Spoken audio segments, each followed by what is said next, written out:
Good evening, lovely beings, creative creatures, passionate people, honorable souls. Welcome to the 20th virtual gathering of Surrey Muse. Surrey Muse gatherings take place on the unceded Coast Salish territories of the Siamuhu, Katsi, Kwikwetlem, Kwantlen, Keket, Twasin, Musqueam, Squamish, and Tsleil-Waututh First Nations. We went virtual back in March of 2020. The last in-person gathering we had was February of 2020. We met at the Surrey City Centre Library every fourth Friday of the month on the fourth floor between 5:30 to 8 p.m. every month except for December. We'd have discourse for 10 minutes after each 20-minute featured presenter, and we'd have a break before the third featured presenter would be at stage. It was great fun to gather. Well, when COVID came, we decided to take it online every fourth Friday at 5:30 p.m. Hey, it's not like we stopped creating during that time. May I say that we may have been creating even more than we did. Thankfully, in January, we will return to the library and meet once again, same time, same place. As you know, we don't meet in December. However, this year we've launched our awards program and have a little celebrating to do come next month. So instead of having our monthly gathering for November, we will meet to celebrate the long list of winners in the mediums of fiction, nonfiction, poetry, visual arts, and music. I'd like to mention the shortlisted award winners for each category right now for you. In the Joy Kogawa Award for Fiction, Watching the Swans by Lucy E. M. Black in Port Perry, Ontario. We Are Not Seahorses by K.R. Bigden in Halifax, Nova Scotia. The Boy by Samantha Crillo in Surrey, BC. Nightshade by Lynn Hutchinson Lee in Toronto, Ontario. The Stoner Files by Cynthia Sharp in Vancouver, BC. White Snow and Seven Dreams by Melissa Guan Inez in North Lancaster of Ontario. The Faith Nolan Award for Music. Songs 1-800 Don't and Was I Ever a Kid by Therese Goulet in Calgary, Alberta. And songs by Janelle Ray titled Adam, What I Learned at School, as well as Answer Me, Nelly, and Hooks, all from Janelle Ray from Toronto, Ontario. Then there is Boring People and Cry Like a Flood by Ben Suris from Edmonton, Alberta. Then we have Tripping by Myrtle Thomas from Montreal, Quebec. And then there is Late Bloomer as well as Side of Small Town, Like You Mean It, 3 songs by Haley Varel from Burlington, Ontario. Now we have Susan Crean Award for Nonfiction. By Marian Dodds, who is from Vancouver, BC, we have In the Ethiopian Context, 2 excerpts from a memoir. From Veronica Gorlova, hailing from Vancouver, BC, her piece is titled A Letter for Lisa. Claire Lawrence from Port Moody, BC, presents My Mother's Ghost. Then there is My Rebellious Feet by Diary Marif from Vancouver, BC. And then we have From an Old Hen with Plenty of Clucks Left to Give by Dorothy Palmer from Burlington, Ontario. And lastly, A Sexy Crip Manifesto by Sealy Quest from Halifax, Nova Scotia. Vera Manuel Award for Poetry. When I Say Bend, Hey, It's Just Me by Haria Luri from New West, BC. Ine by Amir Lafon from Nelson, BC. Digressions from a Name by Kyle McKillop from Langley, BC. I Tried to Write a Love Poem by Fran Seychelles from Vancouver, BC.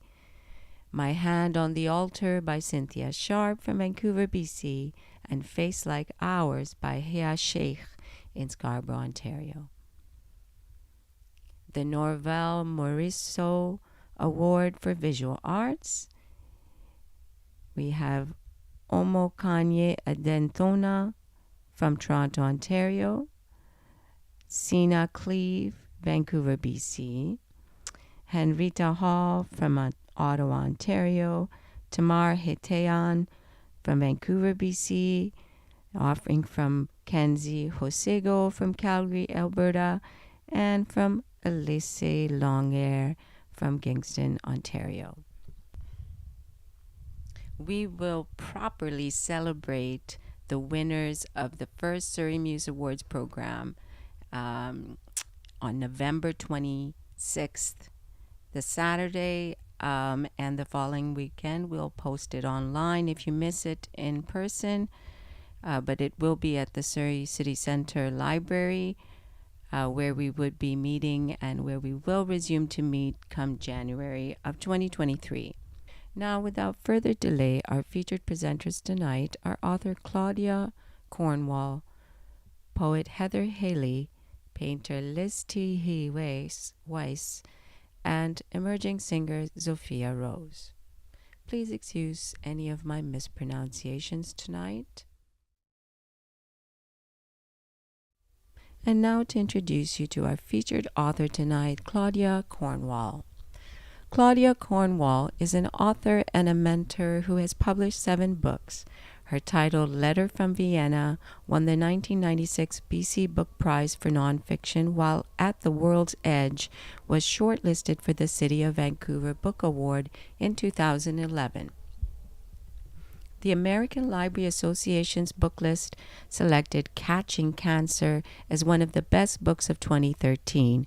Claudia's most recent book, British Columbia in Flames, was a finalist for the BC Lieutenant Governor's Award for Historical Writing, the BC Book Award for Regional Writing, and the Jean Clark Local History Awards. Her articles have appeared in several national publications, including the Globe and Mail and the Reader's Digest.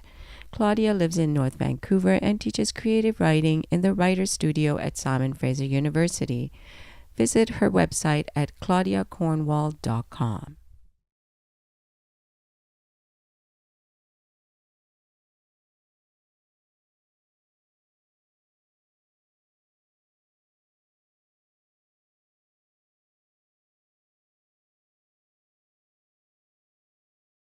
Hello, my name is Claudia Cornwall.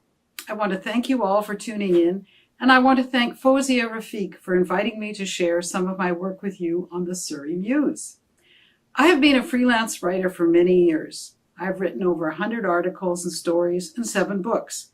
I'm going to tell you briefly about my books and then read from my most recent title, BC in Flames, about the fires of 2017. My interests are broad. My first book was for children and called Printouts, The Adventures of a Rebel Computer. This was back in the prehistoric era when printers were tractor-fed. They had 2 sprocketed wheels on either side of the printer that fit into holes in the paper. As the wheels revolved, the paper was pulled through the printer. I mimicked this and the machine-readable font that was in use then. I did well with the book, sold 4,000 copies. My second book was very different, much more serious. Called Letter from Vienna, A Daughter Uncovers Her Family's Jewish Past, it won a BC Prize for Best Nonfiction. I had asked my uncle in Vienna if he had a picture of my father as a young child, as I didn't have one. He sent me one of my father. There were 2 women in the picture on either side of him, one woman standing up and one seated on a chair. My uncle wrote in a note to accompany the photo, "The woman standing up is our mother who died in concentration camp. I had no idea that anyone in my family had died in the Holocaust or that anyone was Jewish. I spent about 5 years figuring out what this meant, researching and talking to my parents. By this time, I think the trauma of the war years had faded, and they were willing to speak about this family secret. Next, Mona Fertig at Mother Tongue Publishing asked me to help with one book in a series that she was doing. The series was called The Unheralded Artists of BC. My job was to write about one of these artists, describe his life and work. And that was Jack Hardman, the second one on this book.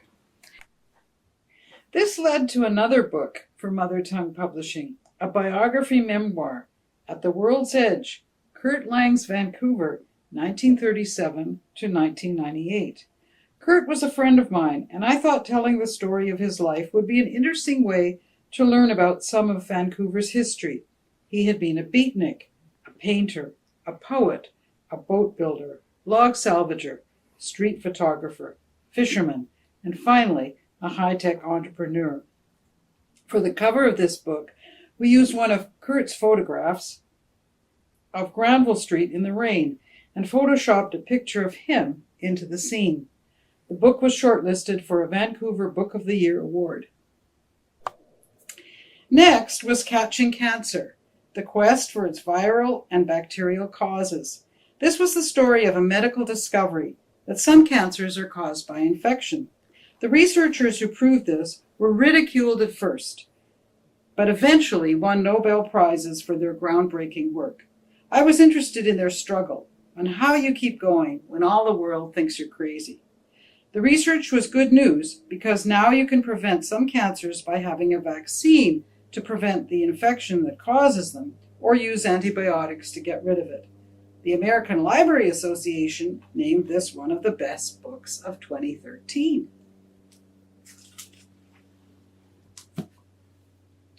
Next was Battling Melanoma, one couple's struggle from diagnosis to cure. While I was working on Catching Cancer, my husband Gordon developed a metastatic melanoma, a deadly disease. I had the horrible thought that perhaps this was because I had been so immersed in thinking about cancer. But I realized that was probably superstitious nonsense. In 2012, when he was diagnosed, chemotherapy for melanoma really didn't work. It helped fewer than 5% of people. We realized this was not the way to go. Luckily, there were some clinical trials of a new kind of therapy called immunotherapy, but it wasn't easy to access them. The book is about how we were eventually successful finding a trial in San Antonio, Texas, that would accept my husband. The drug, which is now available in Canada, is called Keytruda. My husband had an amazing reaction to it. After the first infusion of the drug in August 2013, the tumors began to shrink in a matter of days. A PET scan in December showed they were all gone. It's been 9 years now, and he has had no recurrence. Without Keytruda, he would have died for sure. Finally, I'd like to turn to British Columbia in Flames, my book about the fires of 2017. It was a finalist for the BC Lieutenant Governor's Award for Historical Writing, the BC Book Award for Regional Writing, and the Jean Clark Local History Awards. I'm going to read a couple of excerpts. And the first excerpt is from In for One Hell of a Ride, the introduction. July 7th, 2017 is a day many British Columbians will never forget. A day like no other, unprecedented, they say. Mayor John Ranta was standing on his front lawn in Cache Creek when he saw a fire aiming straight for him. Andra Holtzapfel noticed smoke curling over a mountain and heading towards her just after she had unpacked her canoe in Bowen Lake Provincial Park. Flying south in a twin otter from Fort St. John, Jeremy Sieb noted smoke columns at Otter Lake, Dragon Mountain, and south of Quesnel on the west side of the Fraser River. Chief Francis Lassise saw plumes on his way from Kamloops to the Tusi First Nation in Risky Creek. In the Walmart parking lot in Williams Lake, Raylene Poffenroth snapped photographs of several fires erupting on the horizon. Kurt Van Ember witnessed lightning strikes as he was driving west along Highway 20. "We are going to be in for one hell of a ride," he said. The fires descended like a pride of dragons, roaring and snorting. They were fast-moving and everywhere. The BC Wildfire Service was stretched to the limit and didn't even get to all the fires reported. The Elephant Hill, Hanceville-Risky Creek, and Plateau Complex fires started on July 7th. They stormed across British Columbia, growing ever larger, seemingly unstoppable. Glenn Burgess, an incident commander for several fires, told me during an interview in Kamloops, "Ideally, on a fire, you go in, you take action, and you put it out. But when a fire is 100 kilometers long by 70 kilometers wide, you can't have people on every inch of that. The growth was so volatile, and there were times we couldn't put our people out there. We had to let these fires do their thing. When the smoke is thick and it's heavy, you can't fly aircraft. You can't operate safely. And really, it's about Mother Nature at that point." The Plateau Fire was the largest single fire in the province's history. It eventually extended over 545,000 hectares and came to within 60 kilometers of Quesnel. By the time these dragons gasped their last, they had consumed a total of 1.2 million hectares. That's 1.3% of BC, an area more than twice the size of PEI and slightly bigger than Lebanon. Like many British Columbians, I was glued to the news about the fires. I worried about our summer place at Sheridan Lake, which had been in my husband's family for 60 years. Some people's houses were destroyed half an hour after they first saw the flames, and I didn't think we were particularly well prepared for fires that volatile. I was concerned about my friends and neighbors too. I knew how many of them loved their homes and cottages, and how, in some families, the attachment to a ranch or lake went back for generations. Certainly there were losses, but as the summer went on, I also came across wonderful stories about how people coped in trying circumstances. I thought we could learn lessons from them about the importance of community, apparent in so many ways. British Columbians looked after strangers who had no place to go. They helped each other rescue and shelter animals. They pooled information. I wanted to share what I'd heard, so I began to collect anecdotes for a book. I liked the idea of being a conduit for the voices I heard, for those who lost their homes and cottages, for those who were evacuated and displaced, for those who fought the fires raging around them, and for those who watched helplessly from the sidelines. I spoke to ranchers, cottagers, First Nations people, RCMP members, evacuees, store and restaurant owners, search and rescue officers, firefighters, mayors, park rangers, pilots, and volunteers. I was often able to see these events from several perspectives, and I discovered the as yet untold story of how Williams Lake was saved. Many people allowed me to have glimpses into their lives, and I saw how they met disaster head on. They were brave, resourceful, and kind. Among other things, this book is a tribute to their generous spirit. So this is the second excerpt. I first gave you an overview, the bird's eye view. The next excerpt from chapter 2, called Get Out, It's Coming, will give you an idea of what it was like on the ground, to be a firefighter battling the flames. This was based on an interview I did with Josh White, the fire chief in Ashcroft. He told me that on July 6th, he had noticed a small fire on the lands of the Ashcroft First Nation.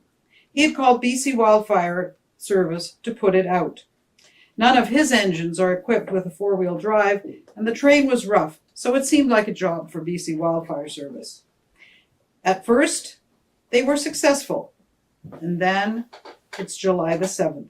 Here we go back to the text of the book.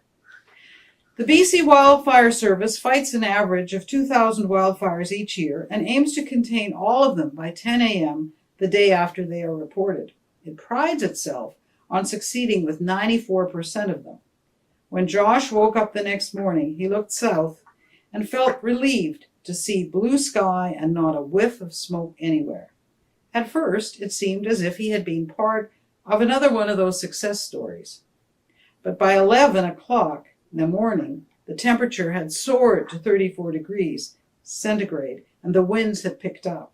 Stoked by gusts from the south blowing between 50 and 60 kilometers per hour, The mild fire of the previous evening had metastasized. Must have been an ember, got into the grasses, and it exploded from there, Josh said. Ashcroft is drier than anywhere else in Canada, except for the high Arctic. June, for instance, averages a total of just 26 millimeters of rain. But in 2017, it was even drier than usual. By July 7th, not a drop of rain had fallen for 35 days. The parched desert hills were a powder keg. Just after 11:30 a.m., Josh received another call from the Ashcroft Nation. A conflagration was now threatening their homes. Josh and his crew responded right away to save what they could. When I first arrived in the rescue truck, Josh remembered, the fire was about 200 feet away to the south. I got one cap off the hydrant. I turned around, and the fire was at the rear end of the fire truck. We retreated. We had to retreat 3 times off the reserve before we finally stood our ground, because the fire was so aggressive. I thought forestry had it in the bag, but the next day, the fire was like a volcano. We've had countless fires on the reserve. We've nailed them every time. But this time, the way the wind direction was pushing it up the hill, everything worked in its favor and not in ours. That day, Dale Lyon, one of Josh's captains, was driving a tender, a truck designed to transport water to a fire scene. When I talked to him and his wife, Maggie, on the phone, he told me he was on site with a couple of younger fellows, he said. We were going from house to house, literally removing fuel. We knew this fire was still spreading in every direction, and we thought, well, we can do this. We can water things down, so we can keep on moving. By the time I got to the 3rd house, one of the younger fellows tapped me on the shoulder and said, look behind you. The first house we had cleared was in flames. Yeah, like totally, and we're only talking minutes.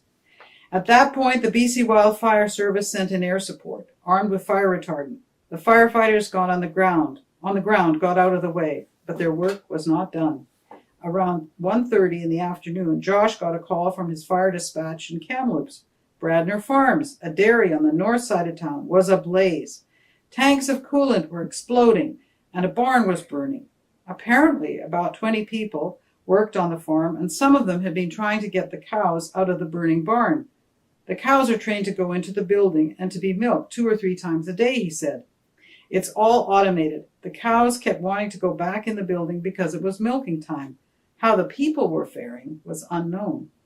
Josh sent Steve A., his brother-in-law, to help out at the dairy with a crew of 4 in the newest vehicle, Engine 3. Moments after they had taken off, Josh realized that the dispatcher was trying to call him again.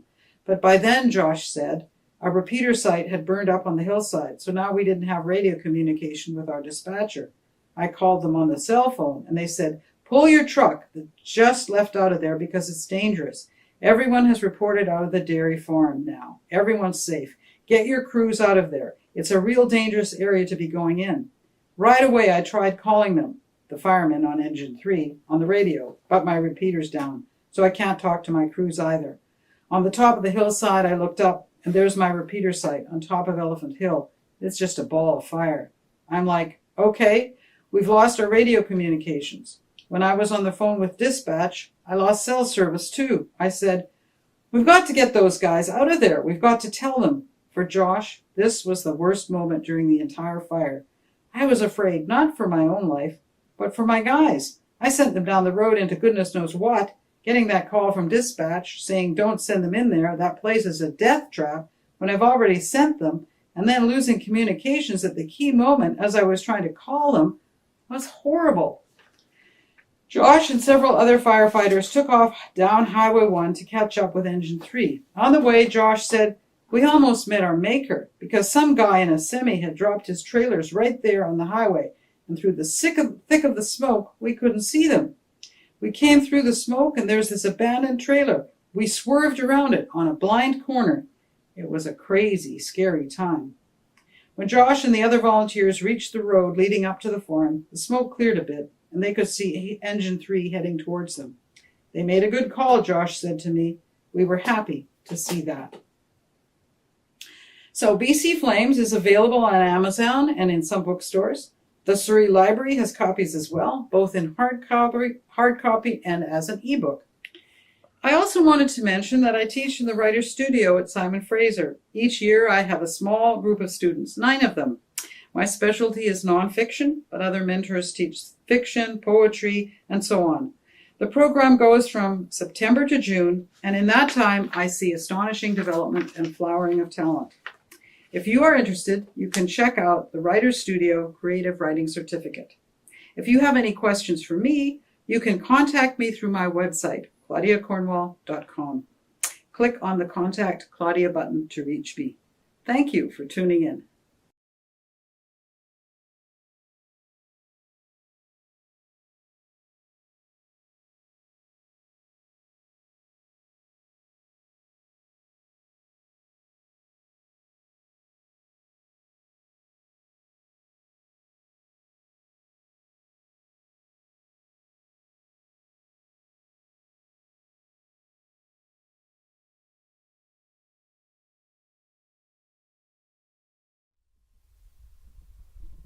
Thank you, Claudia. And now, to introduce you to our featured poet tonight, I present to you Heather Haley. Heather Haley is a multimedia artist integrating disciplines, genres, and media. She is the author of novel The Town Slut's Daughter, currently being adapted to the stage, and of poetry collections Sideways, 3 Blocks West of Wonderland, and Skookum Raven. Heather's writings have appeared in a variety of journals and anthologies.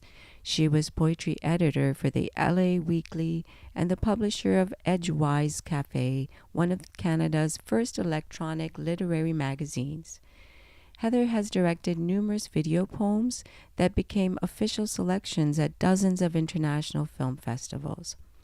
She has toured Canada, the US, and Europe in support of 2 critically acclaimed CDs of spoken word songs titled Princess, Nut, and Surfing Season. Photo here is by Patrick Powers. Visit her website at heatherhaley.com.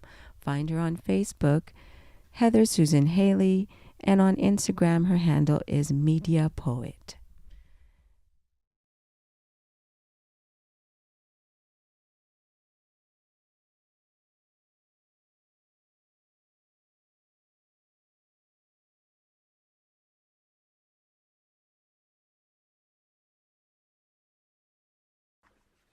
Thank you, Zofia, for inviting me to participate in Surrey Muse. I am a Surrey girl. I grew up in Cloverdale. After moving there after 12 years of a nomadic existence, and kudos to all of us for emerging and surviving 2 years of dread. I will start with works from Skookum Raven, which was published in 2020, and which we now finally get to launch. It took our family 10 years to move from Manitoba to BC. The setting of this poem is the Kootenays. We were headed to the west coast, but our car broke down and our dad had to hitchhike into the nearest town, which happened to be Salmo. Then he had to get a job to pay for the motel bill. We wound up living there for 2 years in Salmo. With both parents largely absent, it was possibly one of the happiest periods of my childhood. This is called Queen of Eggs. Exit ovary, stage left. 1 of 2 million accidents. Raised on peril, raised on nothing but the back of her hand. By puberty, she'd crushed the stars, bowled the moon over, and plowed our Plymouth into the crest of Mount Robson. Horse-playing coquette, she charmed beauty salon gal pals, bus station grandpas, jukebox addicts, and shuffleboard kings out of their winnings, while morning raids on the landlord's cluckers ensured we never ran out.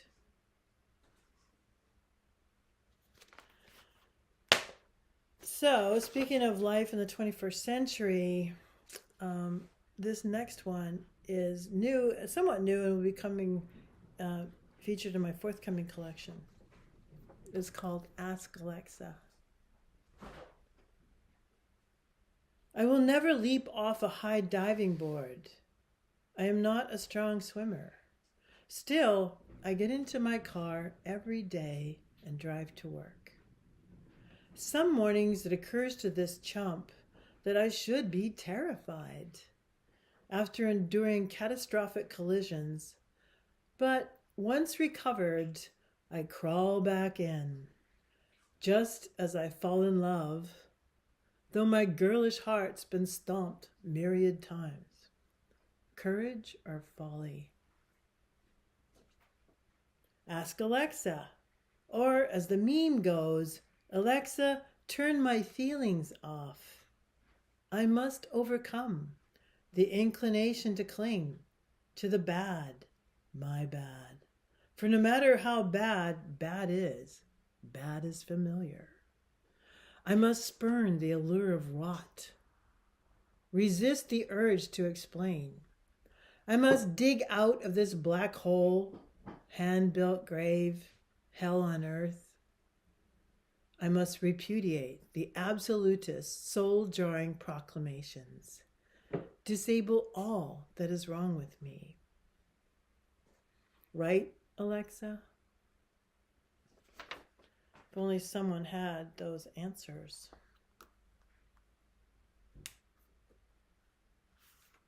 I'm going to share an older poem inspired by my son, an October baby. It's called Island Boy. Is it cold enough for hot chocolate? Yes, we're baking cookies. Come and help. The kid that insists on blueberry candy canes would rather drive through virtual streets of San Francisco or James Bond jetpack over snowdrifts than join us in the kitchen. Takes no heed of time until the sun sets on his screen. He has heat, love, pockets of pizza, all the bare necessities. He is beyond baking toy aprons or pretending to wash dishes. Toddler hands lost inside flock-lined rubber gloves. Helmeted in his racing seat before the steering wheel, our boy laughs at vintage Looney Tunes, unaware their white face is racist. Porky Pig stuttering politically incorrect. Where will he find ferocity, knowing nothing but canned aggression, Disney warfare? Molokai, lost in Time Island, where he refused snorkeling to wet his head. He will jump on a trampoline, will not punch a bag, kick the can, form a fist.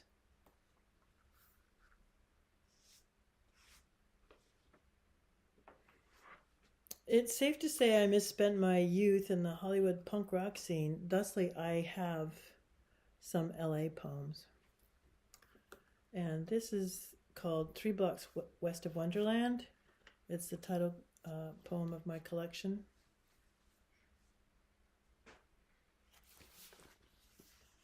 The murders mattered mainly because they went down in my sweet pea with a bent stem friend Daisy's neighborhood.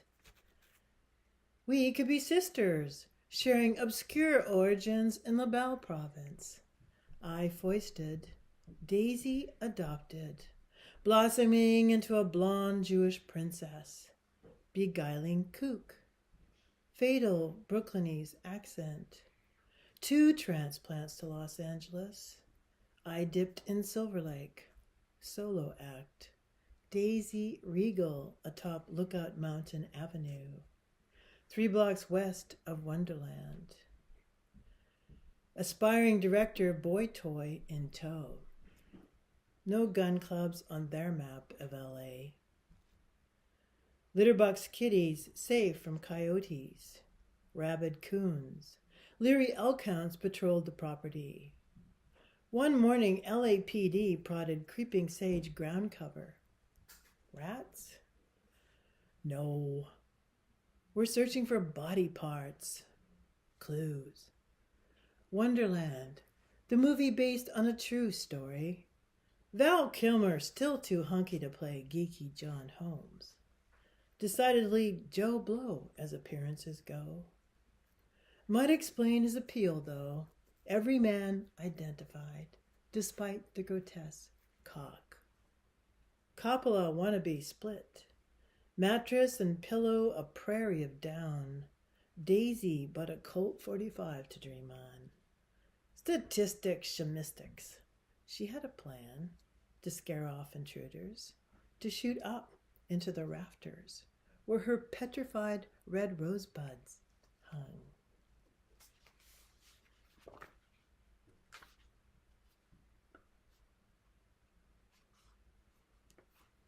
This poem is inspired by fairly recent events.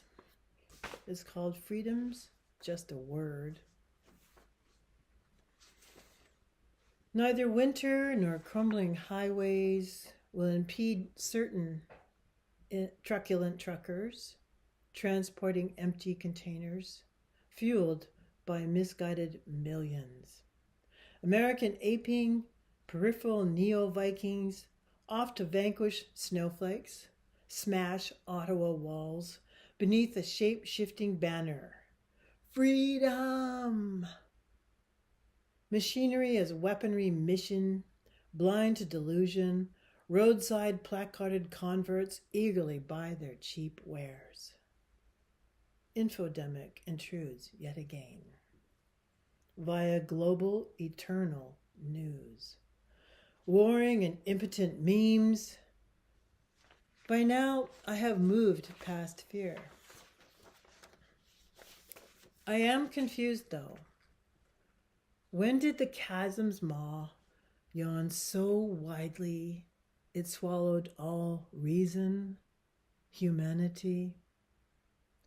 Objects of hate, hated in clusters, according to seasons of scorn.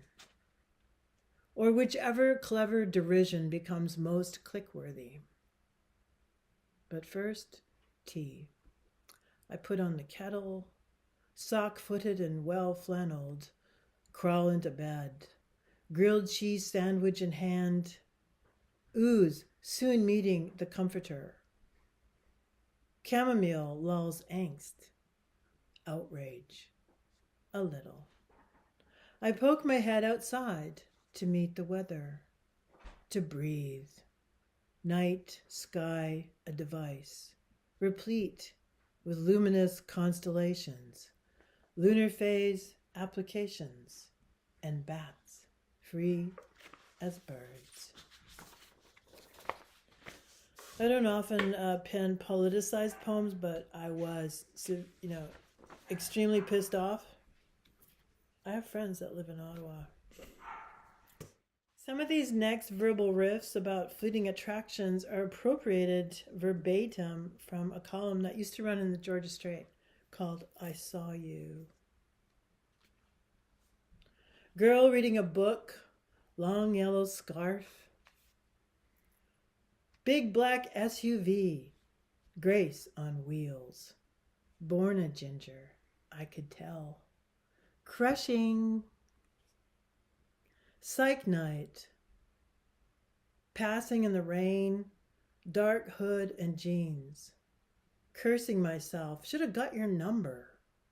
Seated next to me at the hockey game, we shared popcorn and a Kinder Surprise. Foggy Falls at Seymour, rode the chair together. Tattooed blonde on the bus to Horseshoe Bay. Criminal, I like you a lot.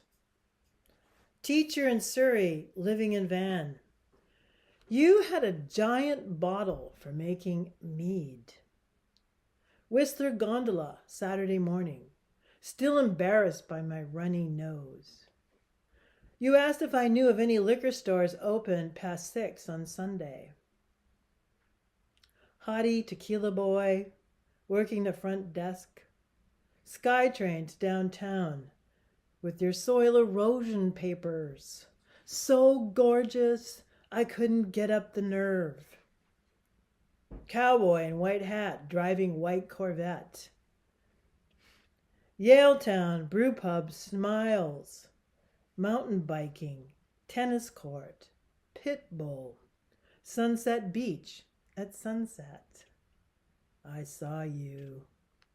Red Bull poolside party. I liked your glasses. Davie Street block party. Screaming for ice cream. Rent check. Rex, I am obsessed. Fairmont Pacific Rim Lounge late last night. Hypnotic regression. Coffee cutie. Instantly attracted to your energy. We came very close.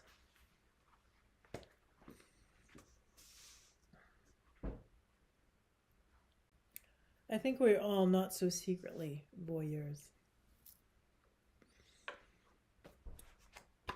This one is set in one of the many small towns I've resided in. It's called The Last Ping.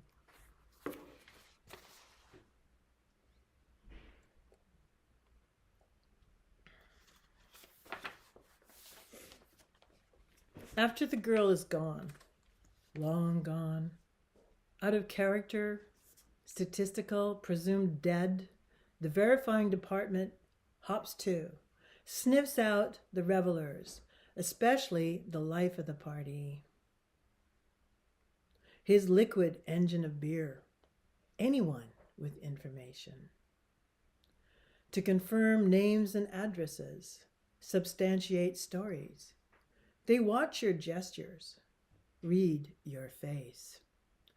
Last seen wearing a blue ski jacket, white blouse, black jeans. Phoenix tattoo ascending from the right hip. Bright unintentional dropout. Inadvertently delinquent. Boyfriend, person of interest. Always. Constable passes the flyer. Her cell phone may be dead. Last ping traced. Pinpointed, in fact, to here. Right here. Last known location. Right where we're standing. This town. Your pretty little town. Fucking A. Check your property. Shallow ditches. So petite, she takes up little space in the psyche. Turkey vultures lead us not to her, but a deer carcass. Parents pray to repair the squabbles. Home. Local kids clam up, waiting the secret with smoke. A teenage girl can forget she's graduated the fenced-in yards of childhood to this vast adult plain where condoms provide safety, sympathy muttered. She forgot. Townies find transcendence in fury. One vaguely recalling Eminem shouts, a catfight in the backyard. She looked kind of posh. Smashed herd, fumbling, fawning, pushing. Over, under, dancing, sending her sailing. Sadly based on a true story.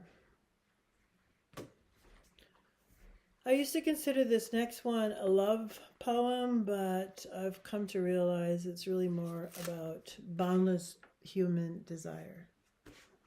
It's called Voracious. A kiss, coral incandescent. We wanted a kiss. We wanted a moment of no one knows us. In a hovel or the firs, we wanted a moment of no one watching. We wanted a ride, the roiling innards. We wanted a night, one night, to escape the ether, the library, all that shushing. We wanted more than one season of abundance. We have entered text, read as a target, invited as stoning, but we are very bare. Muling accomplice, pawing at the door, I track charred meat from bower to sweet. From a fly coastal trip, drenched in dark highway, through a fuming winter of snarling heat, to blasted spring robins and lilacs, blaring perfume, we have muzzled nothing. Growling in the gut, wicked as songs, loud as our heads, deafening aches, silent as screen voices, deep at night.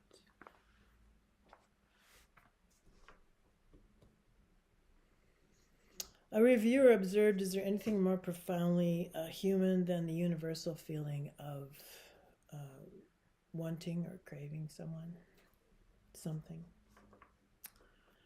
Like many poets, this next one is, it's called Bird Watching, because like many poets, I have a thing for birds, nature, death, poet preoccupations.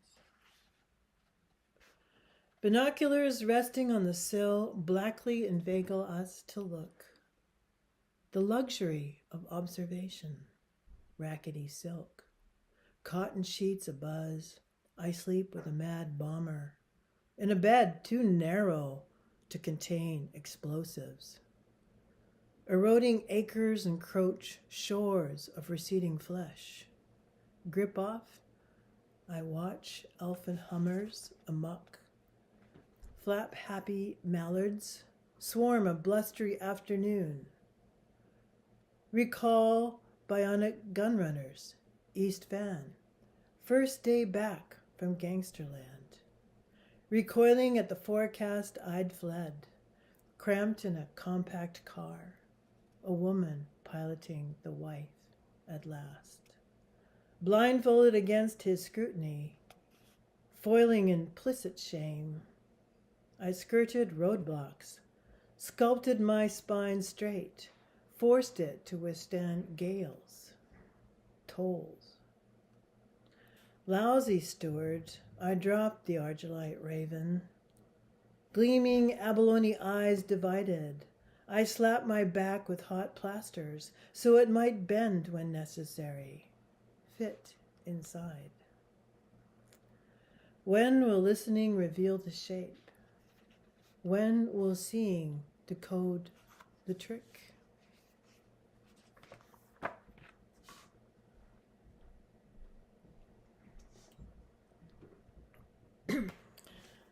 This one is called If I Shall Have Descendants, and I'm going to dedicate it to my aforementioned son. Shall I presume my descendants will not know my name? Shall I presume my descendants will not care? I care about my grandmother, though I never knew her. Do I know her mother's name? Such a short bloodline. Their descendants are busily alive. Some served in Afghanistan. Others married after breaststroking through Olympic-sized pools of university. Several are currently detained in China, suspended within an excruciating wait for quiet diplomacy to kick in, while others populate pandemic front lines in hotspots, India, Brazil, and the US. My generation has generated the soldiers, priests, titans, evangelists, police, and politicians of every other generation. Perhaps my son's generation of influencers, YouTube celebrities, and content creators can save Mother Earth. Is she still referred to as Mother Earth? That's what this sweet old orb is to me. The next generation is relieved to see us dying off, for they are more than descendants, they are redeemers. Apparently, the birth rate is slowing in parts of the world. Perhaps our descendants are good stewards, good mothers, and thus know best.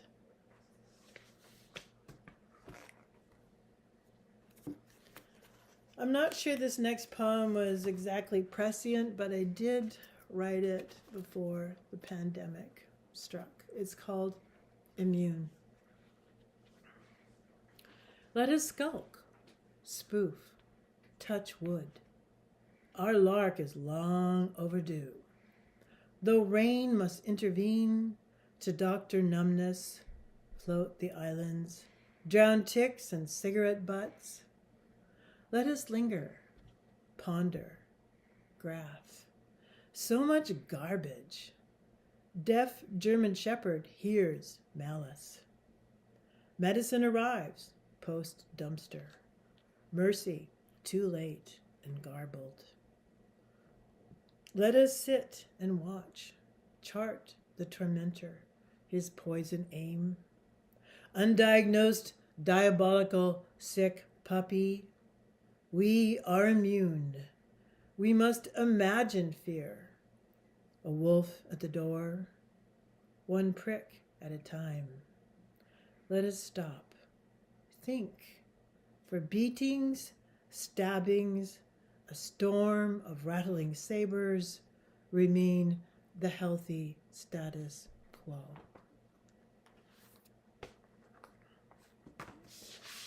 I'd like to finish with a place poem, my quintessential BC poem. It's called Appleton. Hookah squats on carpet, Buddha-esque, undulating spirals of sapphire smoke hula up her nose.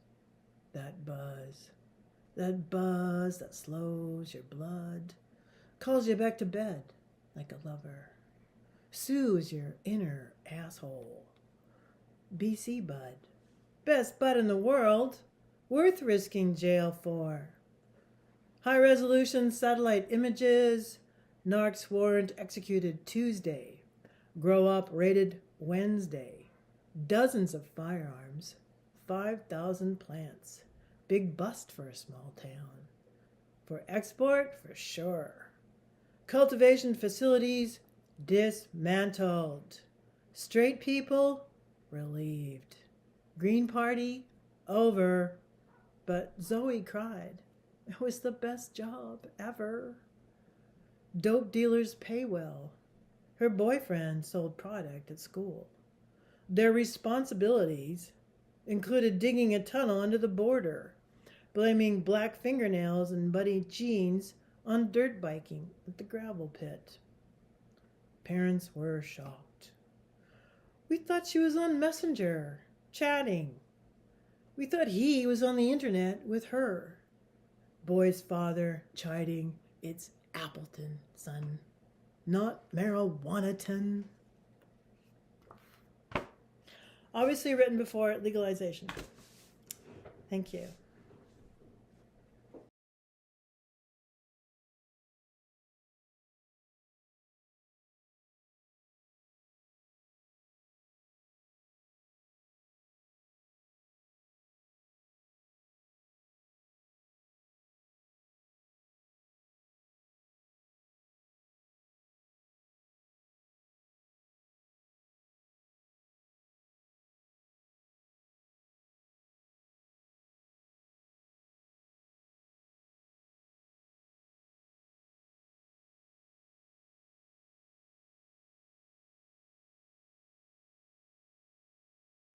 Big thanks to Heather Haley. And now for our featured painter tonight, Liz Toohey-Wiese. Liz Toohey-Wiese is a settler artist residing on the homelands of Musqueam, Squamish, and Tsleil-Waututh peoples. She is a graduate from the MFA program at NSCAD University. She completed her undergraduate degree in painting at Emily Carr University, also undertaking coursework at the University of Victoria and the École Nationale des Beaux-Arts de Lyon. She has taken part in solo and group shows across Canada and recently was the artist in residence at the Suntula Art Shed in 2019, the Kaitani Cultural Center from 2020, 21, and 22, the Island Mountain Arts in 2021. Deeply interested in the history of landscape painting, her paintings explore contemporary relationships between identity and place. Her most recent work explores the complicated topic of wildfires and their connections to tourism, economy, grief, and renewal. She is an instructor of drawing and painting at Cornwall Polytechnic University. Visit her website at liztoohey-wiese.com. Welcome, Liz.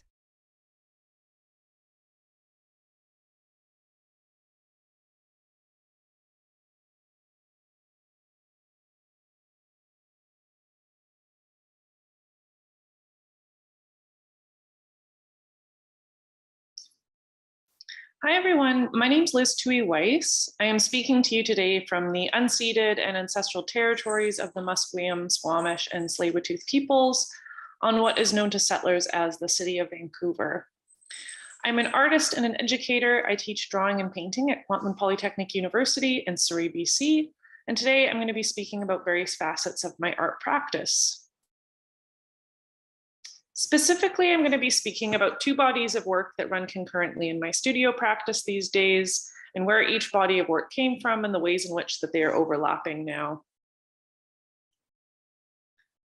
First, I'm going to talk about my memory site series, which actually began way back in 2015 when I was doing my master's degree in Halifax. I was living on the other side of Canada, and having spent the rest of my life on the West Coast, I was understandably quite homesick. I began really leaning into that homesickness and centering my art practice around that feeling. My landscape work began to become more abstracted and surrealist, and part of the reason for that was that I had stopped using photographic reference in my landscape paintings and begun working from memory, incorporating all the fallibilities that memory has and trying to translate that into my painting practice. This body of work is something that I have returned back to multiple times since finishing my graduate degree and moving home, but it offers a way for me to continue to explore landscape and my connection to it. So this painting here is entitled Lasqueti, a large-scale acrylic landscape painting from 2015. And this piece was one of the pieces in my master's thesis show. And yeah, generally the titles of the paintings are about the places that they are based off of. So this is about, this painting is about Lasqueti Island, which is an off-the-grid Gulf Island, sort of halfway up Vancouver Island, where I had spent a lot of time. And this painting has both memories I have of that place and then also memories and narratives other people had told me. So I had incorporated both my own memories and other people's memories into the same painting. It's actually been kind of interesting putting together this presentation and looking back on some older work. And some things that I note about this work now and sort of looking back on it is how much, I was very interested in how much information can kind of get taken out of a painting and still be readable as a landscape. And I think part of this exploration actually came from my own frustration with landscape painting. And part of that frustration is that landscape painting never actually captures what it felt like to be in the landscape. I think it can conjure maybe like the memory of a feeling. In the case of this painting, the 30-foot pool is a place in Lynn Canyon in North Vancouver. So things I was interested in exploring in this painting were my memory of visiting the site both in the summer and the winter. So at the top, you can see the bathers in their bathing suits. And at the bottom, people are climbing on the rock in jackets. Yeah, that feeling of being surrounded by a dripping wet forest, you know, on the West Coast, we have lots of those, and probably you have experiences of the same thing. Yeah, and just the feeling of being surrounded by tall trees and, you know, immersing yourself into glacier cold water on a hot summer day, all those things were sort of memories I had of this place. But I think the painting doesn't get there. It doesn't actually feel like those things. And so I actually, with my painting, I wanted to kind of like lean more into that failure instead of feeling frustrated by it, and push the failures even more. So the way I was doing that in these pieces is by abstracting the space and leaving the paint drips, and by drastically changing the color of the landscape in the painting, and of even leaving large sections of the painting sort of unfinished, where the underpainting is showing through. So yeah, large areas that are just sort of like one block of color, and there's a lot of information left out of it. In these pieces, sometimes color gets echoed in one part of the painting and sort of moves to another part. In this painting, you see that the trees in the background are echoing the skin color of the figures, who seemingly are emerging from the water and also sort of hovering simultaneously on top of it and kind of disintegrating into the background. In this painting, the timeline is compressed, as if the scene of the swimmers emerging from the water and walking towards the viewer could be made up of sort of multiple snapshots in time and all put into the same painting. The scene is from a beach on Galliano Island, Dionisio, if anyone's ever been to that beach at the north end of the island, with figures that are repeating throughout the scene. So again, we have the unnatural colors, and this time the drastic change of scale and the placement of the figures are all letting the viewer know that they're looking at a scene that's not a direct lived reality, but something that has been quite altered drastically through the artist's eye. So this series, like I said, made up my thesis exhibition when I finished my Master's of Fine Arts at the Nova Scotia College of Art and Design. That was in 2015. A lot of people asked me what would happen when I moved back to BC, when I wasn't trying to remember a landscape anymore, and when I would get to visit those landscapes whenever I wanted. The truth is that this way of working may have started as a way to really sink into my homesickness and start to use it sort of productively in my art practice. But I still connect with this feeling both of missing landscapes that I visit and then I have to leave. And also I really enjoy using this process of memory to construct a painting. In an MFA program, quite often you have a written thesis as well as producing a body of work for your thesis show. And my master's thesis that I wrote was on the history of landscape painting in Canada. And I wrote about how I both fit into the trajectory and was doing things to undermine the history of landscape painting in my own work. So I looked at the Group of Seven and Emily Carr as kind of markers for our national identity and how it's gotten connected to landscape painting over the past century. I made critiques of their settler colonial viewpoints of hiding the history of First Nations people in their paintings by depicting so-called unpopulated landscapes. And this is something that has felt important in my practice continuously, is the use of figures or traces of human presence in my paintings to undermine this problematic history. The other thing I looked at specifically in relationship to the Group of Seven was their practice of plein air painting. So they would often bring small panels on their sketching trips out into the woods to sort of collect their landscapes that would then be the reference imagery for their larger scale studio works. And I argued that the small study sketches always seemed to me like they were the more successful paintings.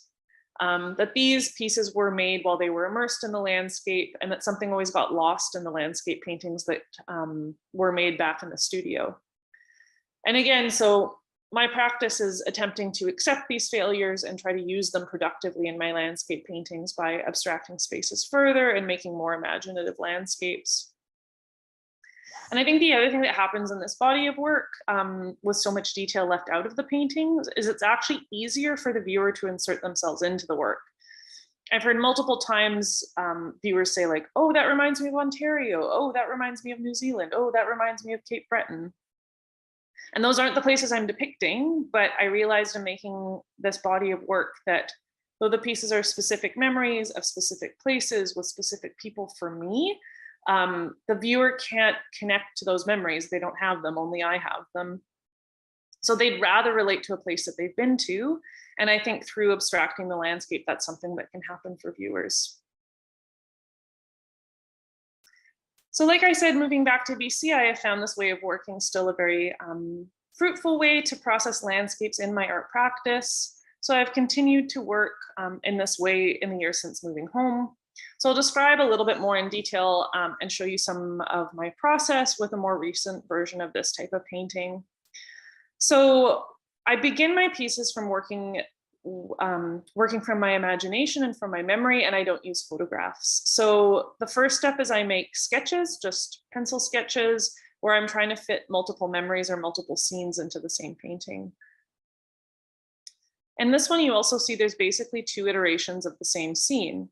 The lower left corner shows a vertical version of this painting, and behind it is an expanded version. I was thinking of remembering something multiple times and the things that get lost or things that get added as you remember more about a place or about a scene. And this painting is about the 6 months that I lived on Galliano Island during the pandemic. Each spot in the painting represents a specific memory, a specific place, or a specific person. And the bright and natural colors are leading the viewer to understand they are viewing something that isn't a direct tie to reality, but something that has shifted through the remembering process. From the preparatory drawings, I then make a watercolor version of my drawing. So you can see that here on the left-hand side in progress. The watercolor paintings are how I figure out the color palette of a final acrylic painting. When I finish the watercolor, that's the only reference that I use to figure out the acrylic version of the work. And there are things in watercolor paintings that have to transform and shift when it comes to making an acrylic piece.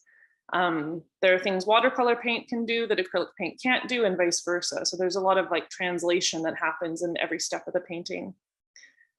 On the right-hand side, you can see the very beginning stages of the painting with my dog Safi in the foreground there. I often start my acrylic paintings with a gradient underpainting, so a very watery layer of paint to kind of get the base color down. So in this piece, it goes from blue at the bottom to green at the top. And underpainting is a really good way to tie various parts of the painting together. And sometimes part of that underpainting remains visible in the final piece as well. Here's another painting from my time spent living on Galliano. In this painting, the circular composition relates to my multiple attempts to revisit a memory and remember the scene correctly.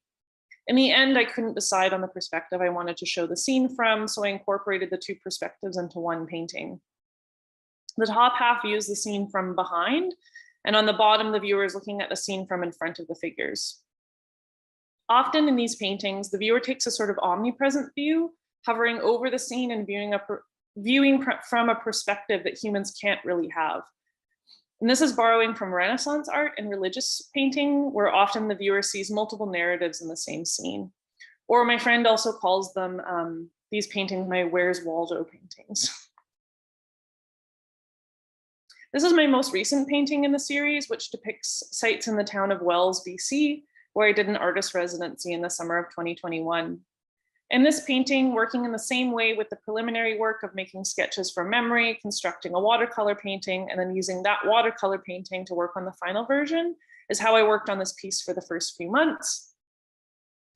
The painting was lacking something I couldn't figure out, so I basically had to put it on pause over the winter. I just turned the painting around in my studio and sort of forgot about it for a couple months. This past summer, I went back to Wells to visit a friend, and then I added multiple new sections to the painting, which made it have much more action in it and has helped me sort of feel like the piece is complete now. So at the bottom, you see the excavator emerging from the woods.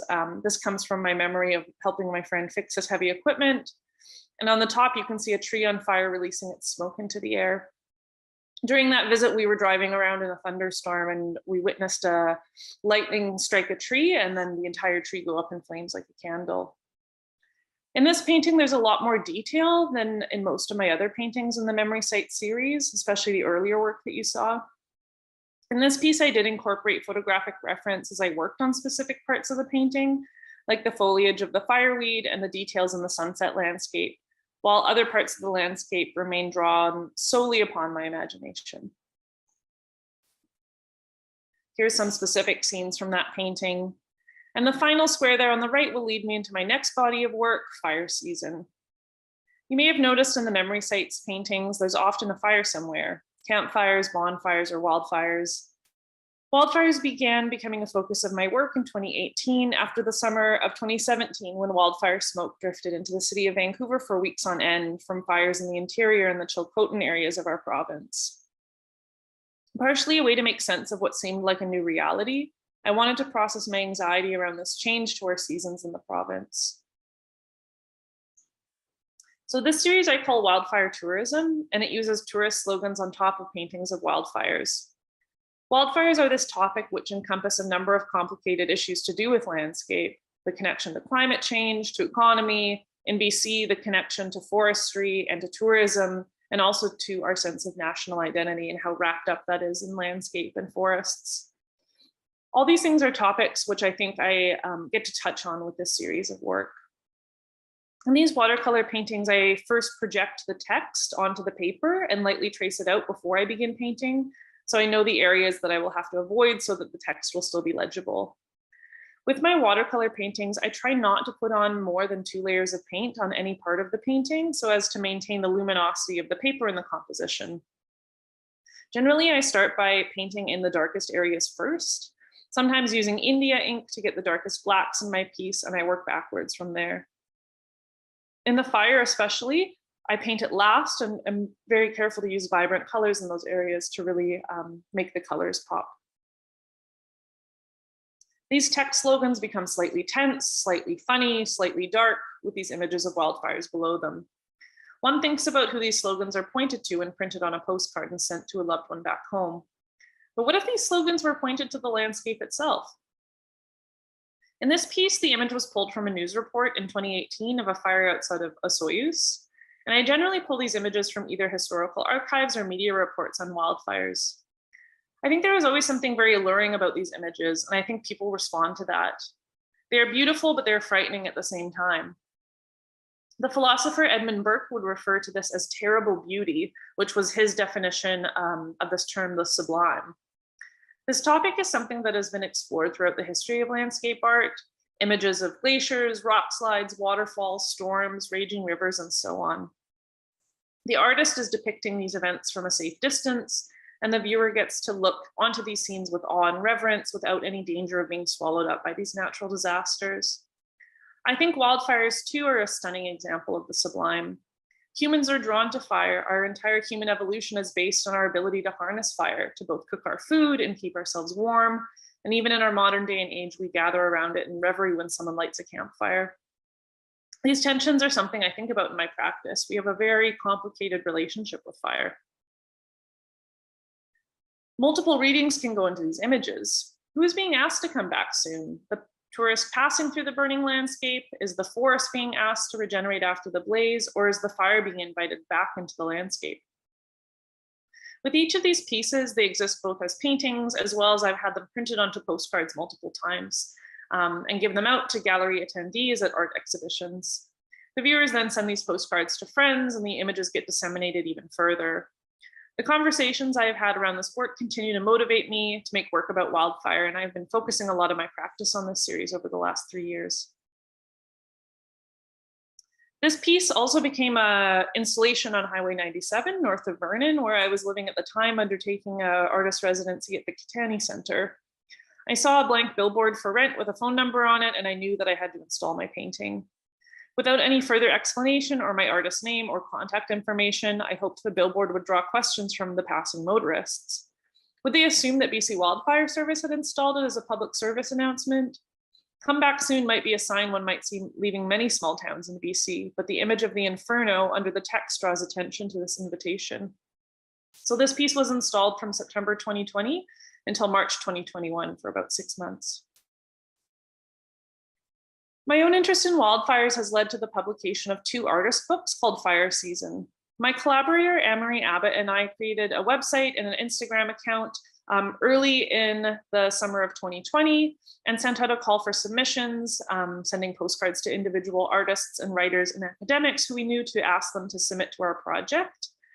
And now, since then, we've made 2 books, 2 Fire Season books. We published the first one in the fall of 2020. And here's some images from that first book. And we just finished printing our 2nd edition in September 2022. In each publication, we feature the writing and visual art of over 40 contributors from around the world. Contributors range from biologists, wildfire fighters, poets, urban indigenous community members, foresters, and artists, to name a few. And something we really like about the publication is sort of this multitude of voices that are all trying to make sense of this increased prevalence and severity of wildfire on the landscape. So yeah, like I said, it's both writing and visual art. Here we have Shelley Saltzman's poetry paired with Benjamin Ingles' paintings of burning hillsides. This one is an interview that I undertook while living in Vernon at my artist residency at the Catani Center. I interviewed Daniel Stark, who is a potter, a ceramics artist, and he was also a wildfire lookout in the province of Alberta for over 20 years. So he had this whole archive of his own images he had taken at the fire lookouts. At the bottom right-hand side, you can see he built maquettes of the lookouts as well. So that's actually like a small model of a lookout. That's not the actual building he lived in. But yeah, really interesting character who I got to interview for the project, which was just awesome. We've stayed friends, and he read, we had a reading in Vernon in September, and he got to read and talk a little bit about his experience as a wildfire lookout. And here's some images from the second book. So compiling the fire season book is such a rewarding project, and the plan is to make a new edition of the book every 2 years. So finding other artists who are devoting their practice to the same topic as you has created such a sense of community and grounding in a topic that I think so many of us are trying to grapple with these days. It's been a really fun and also really challenging part of compiling these books is pairing the pieces. So sometimes it's visual art with other visual art or visual art with writing. On the left, we have Kyle Sherman's painting of a cabin on fire paired with Jonathan Van Elslander's poem called Autumn, where he inhabits the body of a tree. And then on the right-hand side there, we have Vanessa Joan Barr's etching of an hourglass housing a blazing inferno. And on the right, Dylan Rangar's essay called The Clockwork West, in which he's reflecting on how science is finding itself unable to predict weather patterns with any accuracy on a heating planet. So I'll end my presentation with my Instagram pages, both for the fire season book and my own personal art Instagram, which is the best way to keep up to date with my work and upcoming exhibitions, and also the websites for fire season where you can order the book online, and my personal art website with a lot more of my artwork there. So thank you so much for watching my presentation.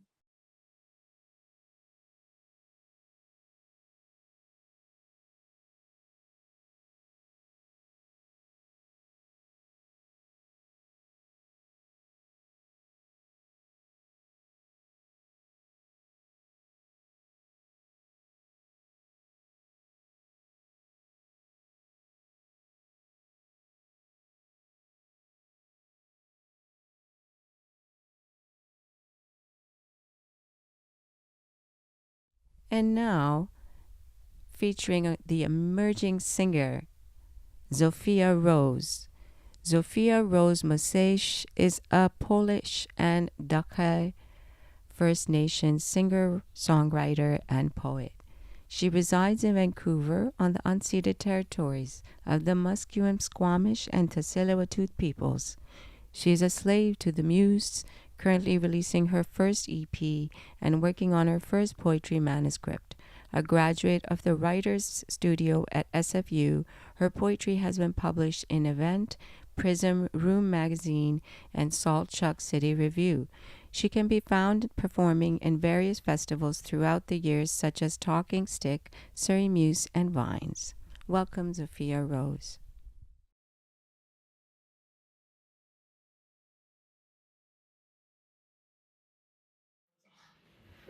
This is Mother Sink.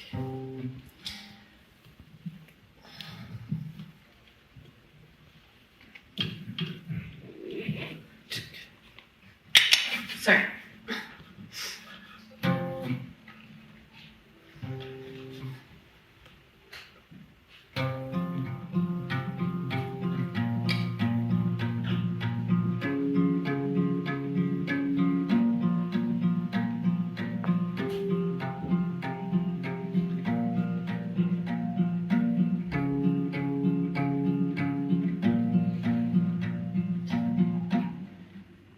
Don't cut my hair, just leave it there.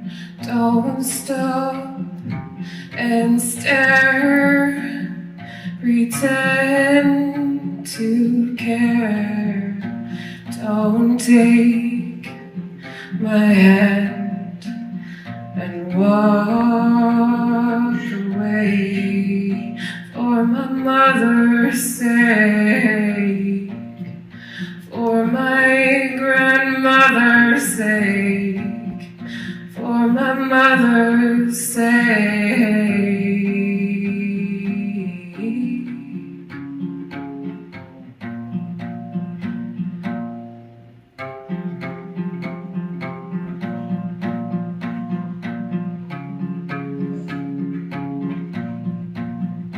Don't take that book, you know it took more than one life.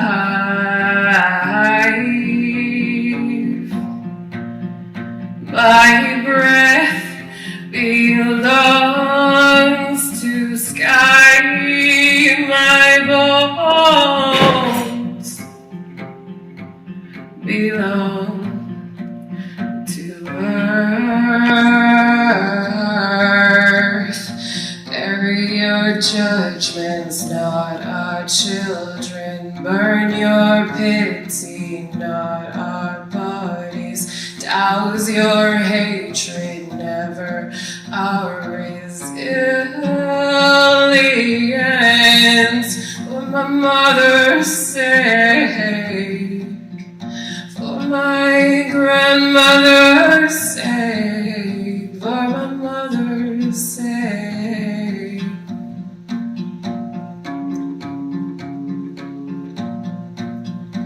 My ghost is grown, the seeds you sown soon will be known. For my mother's sake, for my grandmother's sake, for my mother's sake,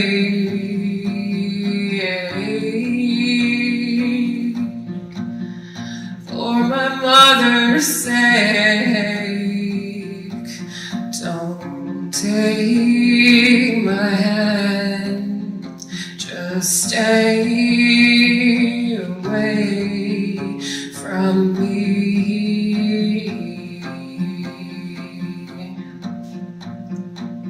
My mother's sake, my mother's sake.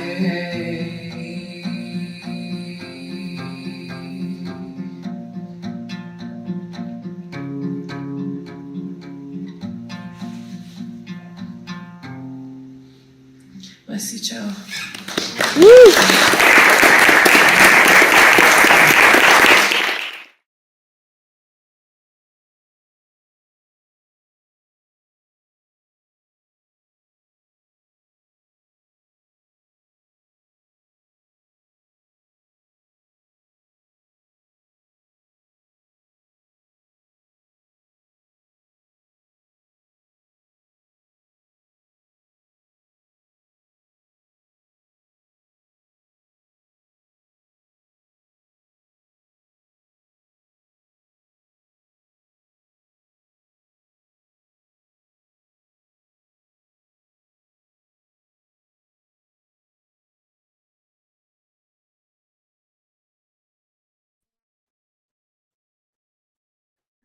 Hello, my name is Parvaneh Farhangpur, and I'm an Iranian poet. I have written this poem in honor of the Baha'is of Roshankoh, a village in Iran, whose houses were demolished recently during the last month. I'm going to share my screen with you and read the poem. Thank you.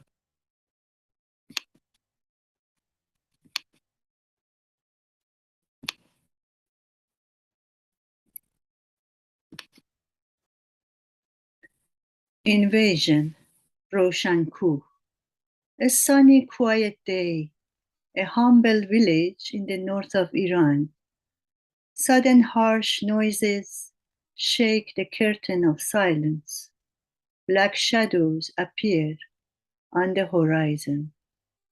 Heavy shoes clunking on the ground, roads blocked. Excavators attack houses and shops. Pieces of walls drop down one by one. Banging, booming, children cry, watching homes fall to the ground. Girls hide behind mother's skirt. What are they doing, mommy? Where will we sleep tonight? Where is my doll? Mommy, mommy, I'm afraid. The small girl whispers, squeezing her mother's hand. What have we done wrong, Dad? The teenage boy asks. Roaring thunder, walls crumble down. Blinding dust, family pictures fall off the walls, broken glass covers the ground. Grandma's herb garden completely crushed. An old bronze samovar fallen to one side, sugar cubes scattered on the faded, tattered rug. Onions and potatoes run across the street. A deflated soccer ball lies behind a tree. Pieces of a red toy car spread around. Sobs and screams. Why are you demolishing our houses? What is our crime? What is our crime? Guards near. Your crime? Your crime is being a Baha'i, believing in equal rights for men and women, individual search for truth, harmony between science and religion, universal education, rejection of all prejudices, universal peace, advocating oneness of mankind, and above all, not recanting your faith in Baha'u'llah. Dust and more dust. Sitting on the side of the street, back against the wall, floral shawl covers her head, face lined with deep wrinkles, fingers deformed by hard work on the farm. In her tear-filled eyes, the reflection of her ancestors' legacy disappearing in each inch of this house, hidden treasures, memories of weddings and birthdays, friends dancing in colorful clothes, singing traditional songs. Her bony, trembling fingers pressed on a prayer book, on her lips the prayer, Ya Elah al-Mustaqas, Ya Elah al-Mustaqas. A demolished village, broken walls, memories, doors, hearts, cement, dreams. Women wiping tears with their chadors, quickly pulling them back to cover their hair. Bewildered men minder among their families. Neighbors locked inside their homes, peeping through the windows' half-closed curtains. The pen of tyranny drawing another black page in the history book of Iran. And the note is, Ya Elah al-Mustaqas has been translated as, O thou God who art invoked. And also to remember that this is the true story of the Baha'is living in a remote village of Roshankoh in Iran, where they had lived and farmed for generations. This attack is a part of many attacks by the Iranian authorities in the recent years against the Baha'is, the largest religious minority group in Iran. Thank you very much.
fiddles today.